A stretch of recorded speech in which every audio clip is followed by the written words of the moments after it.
Hello my dear students, welcome to my channel DS Talwar classes. आज के इस lecture में हम स्टार्ट करने लगे हैं ट्रिग्नोमेट्री। बहुत ही इजी एक चैप्टर है, बहुत इंपॉर्टेंट है। जब तक आप मैथ्स पढ़ेंगे, ठीक है, जब तक आप मैथ्स पढ़ेंगे तब तक ट्रिग्नोमेट्री आपके साथ चलेगा। तो ट्रिग्नोमेट्री होता क्या है? It is a branch of mathematics. It is a branch of mathematics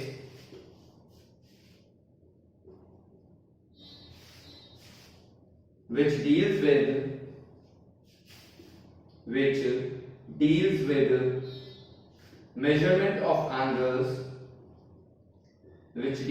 measurement of angles, and problem aligned with angles,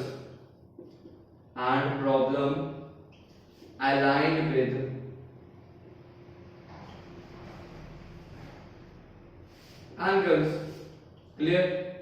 तो अभी हम स्टार्ट जो करने लगे हैं वो हम राइट एंगल ट्राइंगल से स्टार्ट करेंगे। Trigonometry is not only limited for right angle triangle, it is for triangles other than right angle triangles also. Scaling triangle के लिए भी एप्लीकेबल है। उसके लिए दो रूल्स हैं, कोसाइन रूल और साइन रूल। कैसे है वो हम आगे के लेक्चर्स में पढ़ेंगे।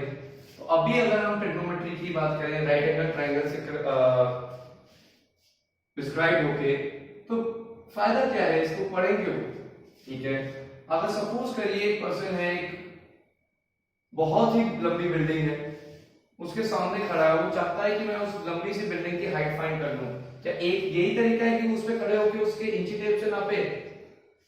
नहीं। ट्रिग्नोमेट्री एक वो तरीका है कि जिससे अगर आपको ये पॉइंट ए है, ये पॉइंट बी है, ए से बी तक की लेंथ पता है और एंगल पता है कि जिस एंगल से मैं इस टॉप को देख रहा हूं, ठीक है, इस बिल्डिंग के टॉप को देख रहा हूं, तो मैं इसकी हाइट फाइंड कर लूंगा। I will be able to find the height of this tower और building if I know the angle at which I am seeing the top। in angle of inclination कहते हैं इसे। एंगल ऑफ इंक्लिनेशन मेरे को पता है और मेरे को पता है कि डिस्टेंस क्या है मेरा फुट ऑफ टावर से लेके, ठीक है, जहां पे मैं खड़ा हूं। तो कैसे करते हैं इसमें? हमारा एक अगर राइट एंगल ट्राइंगल है तो इसमें तीन साइड्स हैं, पी, बी एंड एच। तो इसके 6 रेशियोज आएंगे आपके सामने हैं। 6 रेशियोज विल बी फॉर्म। अगर मैं रेशियो ले रहे हैं तो रेशियो किसी दो साइड को लेके लूंगा, तो p बाय h का एक रेशियो बनेगा, दूसरा b बाय h का बनेगा, तीसरा p बाय b का बनेगा, चौथा h बाय p बनेगा, पांचवा आपका h बाय b और नेक्स्ट b बाय p। तो ये 6 जो रेशियोज बने इनको 6 ट्रिग्नोमेट्रिक रेशियोज कहा गया। इनके 6 नाम रखे गए हैं, ठीक है।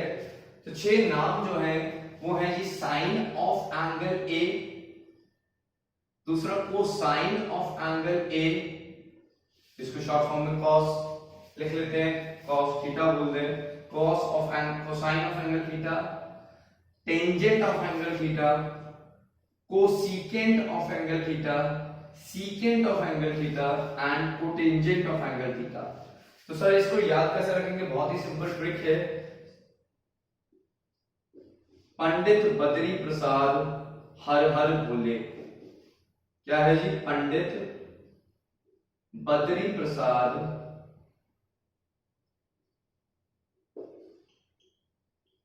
हर हर भोले।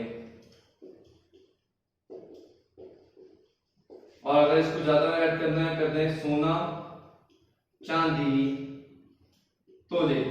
ये किस लिए? देखो जी, पहली रेशियो आई p by h। p by h जो है क्या? सोना, s यानी sine. It is giving sine of angle theta.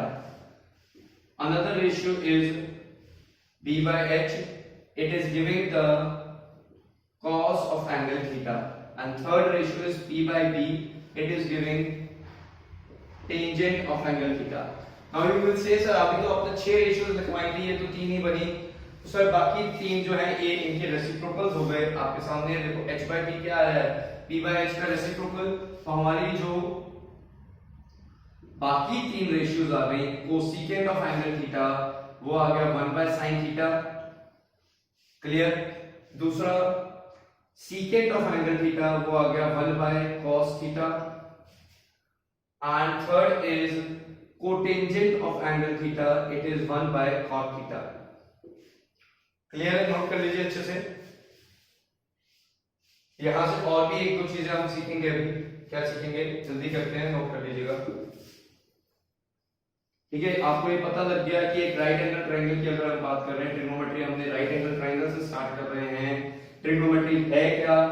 Trigonometry है ब्रांच है एक मैथमेटिक्स की, जिससे एंगल की मेजरमेंट्स वगैरह हम कर सकते हैं। और राइट एंगल ट्रायंगल में अगर मेरे को एक एंगल पता है और टावर की हाइट फाइंड करनी है, डिस्टेंस पता है, तो मैं वो फाइंड कर सकता हूं। ठीक है, तीसरी साइड नहीं भी पता है, अगर आपको दो साइड पता होती है, तीसरी तो आप पाइथागोरस से कर लेते हो। ठीक है, आपकी बात कह रहा है कि मेरे को एक ही साइड पता है, तीसरी साइड का भी पता नहीं, कुछ नहीं पता। ठीक है, सिर्फ ये पता, ये वाली साइड पता है, ये आप मेरे को फाइंड करके दो। तो इस केस में हमारा एक एंगल दे दिया, ये कहता है कि एक एंगल दे रहा हूं मैं आपको, तो इस केस में हमें ट्रिग्नोमेट्रिक रेशियोज काम आएंगी। कैसे आएंगी वो भी हम देखेंगे। देखो, अगर हम बात करें साइन थीटा की, तो साइन थीटा होता है आपका p by H, cos theta होता है आपका कोसाइन ऑफ एंगल थीटा, वो होता है आपका b बाय एच। अगर मैं इन दोनों को डिवाइड कर देता हूं, डिवाइड कर दूं तो कितना आ जाएगा आपके सामने, p by H divide by b by H, यानी आ गया sine theta by cos theta is equal to p by b। p by b किसकी रेशियो होती है? अभी हम बताया था, देख लो, पंडित बद्री प्रसाद हर हर बोले, tan थीटा की। तो यहां से आपको एक चीज आई तो आपको याद रखनी है कि sin theta by cos theta tan theta होता है, और हमें ये पता है cot थीटा क्या होता है, 1 बाय tan थीटा, ये अभी हमने पहले ही देख लिया। तो cot थीटा का रेशियो क्या हो गया sin और cos के रिस्पेक्ट में, वो हो गया cos theta by sin theta. तो यहां से हमने क्या सीखा, यहां से हमने एक बहुत इंपॉर्टेंट चीज सीखी कि sin और cos दो फंडामेंटल ट्रिग्नोमेट्रिक रेशियोज हैं, और उससे हम बाकी चारों ट्रिग्नोमेट्रिक रेशियोज फाइंड कर सकते हैं। ये नोट करके लिख लो, sin theta and cos theta are fundamental trigonometric ratios. Sin theta and cos theta are fundamental trigonometric ratios. Trigonometric T ratios भी कह देंगे, trigonometric ratios from which all the other T ratios can be obtained. All the other T ratios can be obtained। ये हमने देख लिया। एक question भी करके देखेंगे इसी का, ठीक है ना। एक क्वेश्चन देखते हैं, सबसे सिंपल सा क्वेश्चन से हम स्टार्ट करने लगे हैं, जो आपकी क्लास 10th की अगर हम बात करें, ठीक है, क्लास 10th की बात करें तो बोर्ड एग्जाम के पॉइंट ऑफ व्यू से बहुत इंपॉर्टेंट क्वेश्चन होता है। क्या? If sine a is equal to 8 upon 17, find all the other trigonometric ratios। कहता है साइन थीटा का रेशियो मैंने आपको दे दिया है 8 बाय 17, बाकी सारे ट्रिग्नोमेट्रिक रेशियोज आप मेरे को ऑब्टेन करके दीजिए। तो आपके वो बताया हुआ है साइन थीटा साइन थीटा का रेशियो कितना होता है? साइन थीटा का रेशियो होता है p by h, perpendicular by hypotenuse. अच्छा, एक चीज मैं आपको बताना भूल गया, क्या कि अगर ये मेरा एक ट्रायंगल है, लेट्स से बात कर लेंगे 1 मिनट के लिए, ABC, क्लियर। मेरे को साइन A ही चाहिए था, अगर यहां हम बात कर लें साइन A की, साइन A है p बाय h, ये है मेरा एंगल A। तो अब मेरे को बताओ परपेंडिकुलर क्या होगा यहाँ पे, क्या परपेंडिकुलर BC परपेंडिकुलर AB लेंगे अभी भी? नहीं। तो परपेंडिकुलर क्या है, परपेंडिकुलर की जगह इसलिए हम वर्ड यूज भी करते हैं, क्या? Side in front of A given angle. Perpendicular को हम लिख लेते हैं side in front of A given angle. अगर मेरा एंगल A है तो मेरी जो परपेंडिकुलर साइड हो गई वो BC हो गई, परपेंडिकुलर की साइड कौन सी हो गई, BC। क्लियर। और मेरा बेस क्या है, बेस है जी मेरा एंगल और side which is adjacent to given angle. अगर ये मेरा गिवन एंगल होता तो मेरा बेस हो गया ये एडजेसेंट, जो बगल में एकदम है साइड। तो बेस की अगर मैं बात करूं तो बेस हम लिखेंगे side adjacent to given angle, या फिर इसको और भी क्या कह सकते हैं, ये कह सकते हैं कि एक साइड जिसपे 90 डिग्री और गिवन एंगल दोनों प्रेजेंट आ रहे हो, side on which 90 degree and given angle both are present.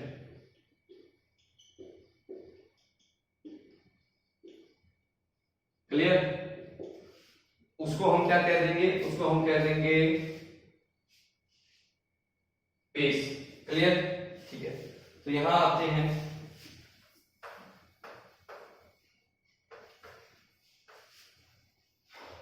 Sign A is equal to P by H। तो यहां से मेरे को मिल गया P by H is equal to 8 by 17। अब गलती जो करते हैं बच्चे, क्या गलती करते हैं बच्चे, कहेंगे sir P is equal to 8, H is equal to 17। ऐसा नहीं है, ये ट्रिग्नोमेट्रिक रेशियो है, ध्यान से समझो बच्चे, रेशियो है। तो इसका मतलब ये थोड़ी है कि मेरा ट्राइंगल जो है उसका परपेंडिकुलर, लेट्स से अगर ये एंगल है A, तो इसका परपेंडिकुलर जरूरी थोड़ी है 8 ही होगा हमेशा। ये भी तो हो सकता है कि एक ट्राइंगल ऐसा है, बड़ी सी बिल्डिंग है, मेरा ट्राइंगल जो है परपेंडिकुलर जो है वो 80 है और हाइपोटेन्यूज जो है वो 170 है, तब भी तो रेशियो 8/17 आएगा। लेट्स से मेरे परपेंडिकुलर 800 है और वो 1700 मीटर है, तब भी P बाय H आएगा। ठीक है, 8/17 ही आएगा। फिर क्या करना है सर, फिर ये करना है हमने कि P को हम लेंगे 8K। क्लियर है, 8K मतलब कि कांस्टेंट है, वो कितना भी रेशियो में है, तो 8K, और H को हम लेंगे सर 17K। क्लियर। P को लेंगे 8K और H को लेंगे हम 17K। कोई दिक्कत है तो बता दीजिए मेरे को जल्दी। ठीक, तो यहां से हम क्या करेंगे, पाइथागोरस थ्योरम अप्लाई करो, पाइथागोरस थ्योरम अप्लाई करो। तो यहां से पाइथागोरस थ्योरम तो आपको पता ही है, h² = p² + b²। Pythagoras theorem का डेरिवेशन ट्रायंगल चैप्टर में 10th में ही आपका है, वो भी हम करवाएंगे आपको। x² कितना है, 17 का स्क्वायर प्लस 8k का स्क्वायर प्लस बेस का स्क्वायर। 17 का स्क्वायर कितना आएगा, 17 का स्क्वायर आएगा 289। 8 का स्क्वायर कितना आएगा 64। ये कितना हो गया b²। तो यहां से हमें b² की वैल्यू कितनी आ जाएगी, b² की वैल्यू आ जाएगी 225k², यानी b की वैल्यू आ गई 15k। कोई दिक्कत किसी को तो पूछ लीजिए, b की वैल्यू कितनी आ गई पूछ लीजिएगा कमेंट बॉक्स में। ठीक है, b = 15k। ठीक है, बेस मिल गया, परपेंडिकुलर मिल गया, लेट्स से ये एंगल A था, ये B था, ये C था, मेरे को बेस भी मिल गया 15k, 8k ये था, 17k ये। तो सारी ट्रिग्नोमेट्रिक रेशियोज ऑब्टेन हो जाएंगी। बिल्कुल जी, सारी ट्रिग्नोमेट्रिक रेशियोज ऑब्टेन हो जाएंगी बड़े आराम से।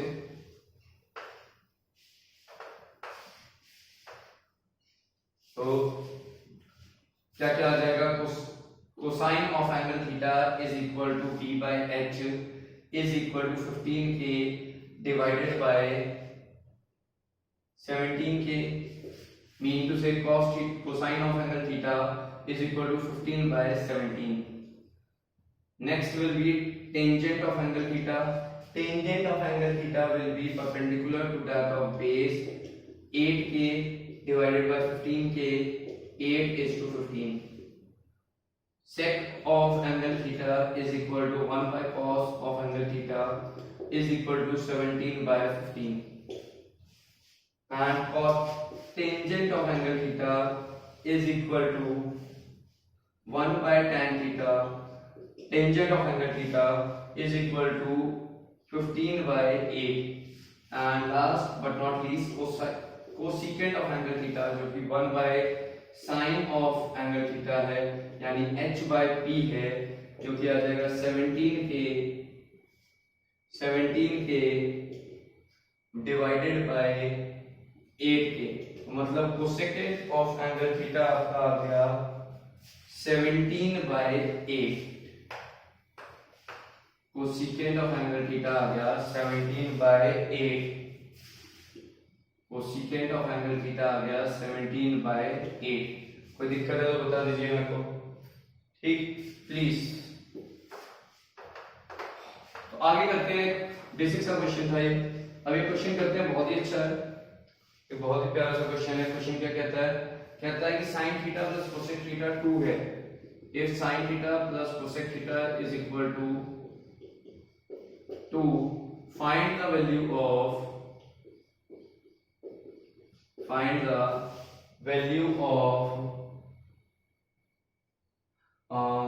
sin की power 100 theta, sin power 100 theta plus cosec power 100 theta. अच्छा जी, कोसेक पावर 100 थीटा। देखते हैं क्या कह रहा है। कहता है sine theta plus cosec theta is equal to 2, sine theta plus 1/cos sine theta is equal to 2, sine square plus 1 is equal to 2 sine theta. कोई दिक्कत पूछिए? क्लियर है यहां तक? यहां तक क्लियर है आपको फर्स्ट क्लास? ठीक है, यहां से मिल गया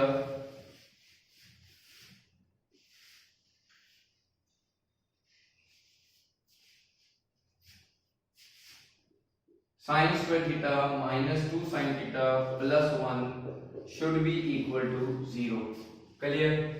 अगर मैं ये एक क्या बन गया, क्वाड्रेटिक इक्वेशन बन गई है। अच्छा जी, क्वाड्रेटिक इक्वेशन बन गई। इसमें अगर मैं बात करूं, इसको इस तरीके से मैं लिख सकता हूं, साइन थीटा का whole square minus 2 times of 1 into sine theta plus 1 का whole square is equal to 0। कोई दिक्कत यहां तक? A square plus b square minus 2ab, कौन सी आइडेंटिटी लग जाएगी? यहां लग जाएगा sine theta minus cos a minus b का whole square sine theta minus 1 whole square is equal to 0। Clear to everyone? यहां से क्या आ गया? यहां से आ गया आपको sine theta minus 1 is equal to 0, sine theta की वैल्यू आ गई 1, कोसेक थीटा की वैल्यू कितनी हो गई? वो भी 1। तो सिंपली साइन की पावर 100 थीटा प्लस कोसेक की power 100 theta is equal to होता है sine theta whole power 100 plus cosec theta whole power 100। Sine theta की वैल्यू आई 1 की पावर कितना भी कर लो 1 ही आएगा, तो आंसर आ गया 1 + 1 यानी 2। कोई दिक्कत परेशानी प्लीज कमेंट बॉक्स में पूछिएगा। बहुत ही अच्छा क्वेश्चन था, ठीक है, आपके लिए ढूंढ के मैं क्वेश्चन लेके आ रहे हैं। ठीक है, तो अगला क्वेश्चन देखते हैं। एक मिनट रुक जाइए। अगला क्वेश्चन बहुत ही अच्छा है।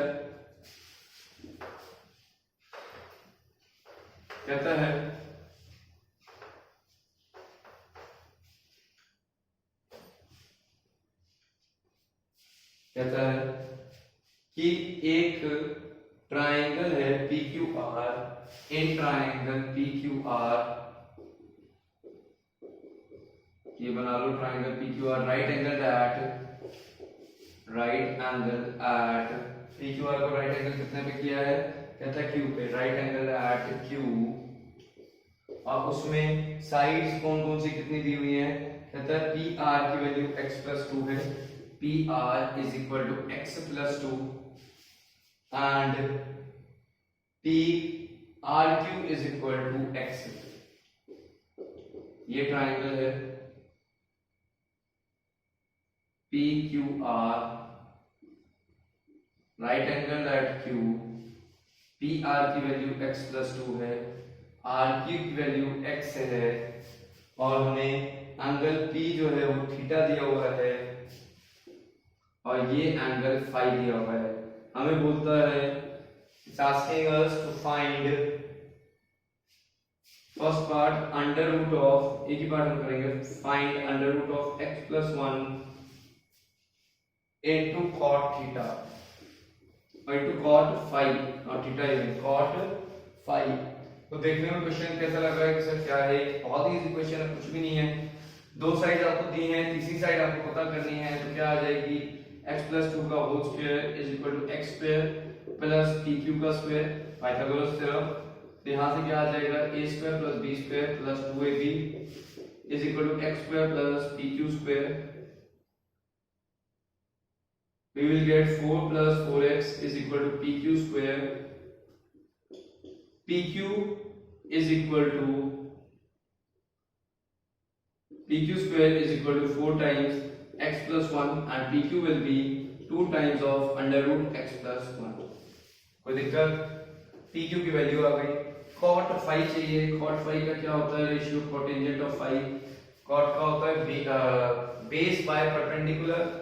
अब ये बताओ ये एंगल फाई के लिए बेस क्या होगा, अभी आपको बताया था base is the side which is adjacent to a given angle, तो बेस हो गया जी आर क्यूब। और परपेंडिकुलर क्या है, परपेंडिकुलर है a side in front of a given angle means to say P Q. So cot phi value आ जाएगी cot phi is equal to x divided by 2 times of under root x plus 1। Clear? Note कर लीजिए। और हमें find क्या करना है, find करना है under root of x plus 1 into cot phi। Under root of x plus 1 into cot phi find करना है, under root x plus 1 into cot phi, जिसकी वैल्यू आ जाएगी under root x plus 1 as it is. cot phi की वैल्यू है x by 2 under root x plus 1, under root x plus 1 cancel out हो जाएगा, तो यहाँ से under root of x plus 1 into cot phi की वैल्यू आ गई x by 2। क्या आ गई value x by 2, it's answer. कोई दिक्कत है तो पूछिए। क्लियर? नोट डाउन कर लीजिए। अब आप कहेंगे सर जो हमने आपने शुरू में हमें बताया कि सर ट्रिग्नोमेट्री जो है अप्लाइड होती है कि आपको एक टॉवर दिया गया है, एक साइड गिवन है और एक एंगल गिवन है, तो बाकी साइड हम फाइंड कर सकते हैं। वो कैसे करेंगे, उसके लिए हमें ट्रिग्नोमेट्रिक एंगल्स जानने जरूरी हैं, जिन एंगल्स पे हम वैल्यू फाइंड कर सकते हैं। तो कौन कौन से एंगल्स हैं जिसपे हम वैल्यू फाइंड करते हैं, कर सकते हैं? वो है 0 डिग्री, 30 डिग्री, 45 डिग्री, 60 डिग्री और 90 डिग्री। क्लियर? ये 5 वैल्यूज हैं जिसपे 5 एंगल्स हैं जिसपे हम फाइंड कर सकते हैं। तो हम शुरू करेंगे सबसे पहले 60 डिग्री से। आपको 60 डिग्री की ट्रिग्नोमेट्रिक रेशियोज बताएंगे कि how to find the trigonometric ratios at 60 degree. क्या हम बताने लगे हैं? How to find the trigonometric ratios at 60 degree. How to find values of trigonometric ratios, values of trigonometric ratios at 60 degree. तो देखो 60 degree कौन से ट्रायंगल पे होता है? Name a triangle in which angles are 60 degree, that is equilateral triangle. कौन सा triangle? Equilateral. तीनों एंगल्स इसके 60 60 60 हैं, ठीक है। अभी तो सर हमने जो ट्रिग्नोमेट्री पढ़ रहे हैं it is applied to right angle triangle. आपने अभी तक जो राइट एंगल पे किया है, तो हम कंस्ट्रक्ट कर लेते हैं। अगर ए को एम से परपेंडिकुलर बना सकता हूं मैं, बना सकता हूं सर, बिल्कुल परपेंडिकुलर बना दिया। तो यहां से अब क्या है आपके सामने है इक्विलैटरल ट्रायंगल है, तो तीनों साइड को मैं इक्वल मान लेता हूं, ए और ए। अब ये इक्विलैटरल ट्रायंगल है, उसमें परपेंडिकुलर जो है एक्ट क्या करता है? एज अ मीडियन लिख देते हैं। In equilateral triangle perpendicular acts as a median.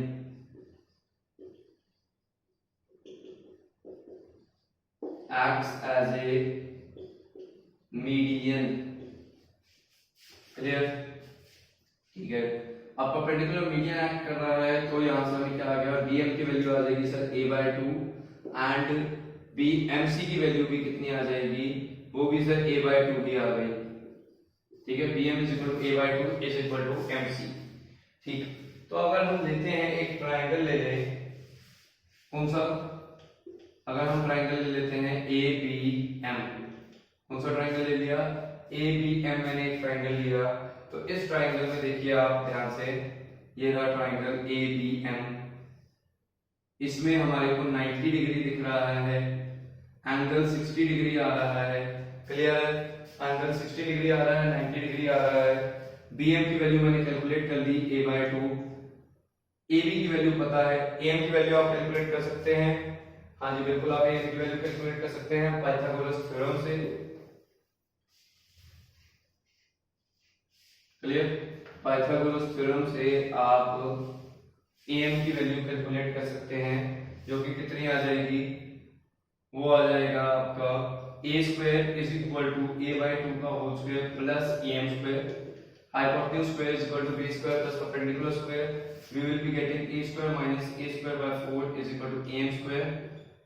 यहां से क्या आ गया, यहां से आ गया जी 3a²/4 is equal to am², तो am की वैल्यू आ जाएगी √3/2 टाइम्स ऑफ a। तो जी am की वैल्यू भी आ गई √3 टाइम्स ऑफ a। अब मेरे को क्या चाहिए, वैल्यू चाहिए किसकी, ट्रिग्नोमेट्रिक रेशियोज की। तो ट्रिग्नोमेट्रिक रेशियो जो है 60 डिग्री की अगर मैं बात करूं, sin b is equal to, sin b will be equal to am by ab perpendicular by hypotenuse am by ab। तो sin 60 degree will be equal to √3/2 a divided by a। तो कितनी आ गई sin 60 की value, sin 60 की value आ गई √3/2। Note कर लीजिए, नहीं आया समझ, रिवाइंड करके एक बार दोबारा देखिएगा और आराम से आपको समझ आएगा। तो यहां से हमने क्या आ गया, sin 60 की वैल्यू कितनी आ गई, √3/2। इसी तरीके से हम cos 60, tan 60 सब फाइंड कर सकते हैं, कर लेते हैं। चलो cos 60 कितना आएगा, cos 60 होता है बेस बाय हाइपोटेन्यूज। बेस कितना है जी, आप देख पा रहे हैं, बेस है bm और हाइपोटेन्यूज कितना है, हाइपोटेन्यूज है जी ab। तो bm की वैल्यू कितनी दी हुई है, bm की वैल्यू हमारे को दी हुई है a/2 और ab की वैल्यू a दी हुई है। तो हमारे को यहां से cos 60 आ गया 1/2। और अगर हम बात कर लें tan की, tan 60 कितना आएगा,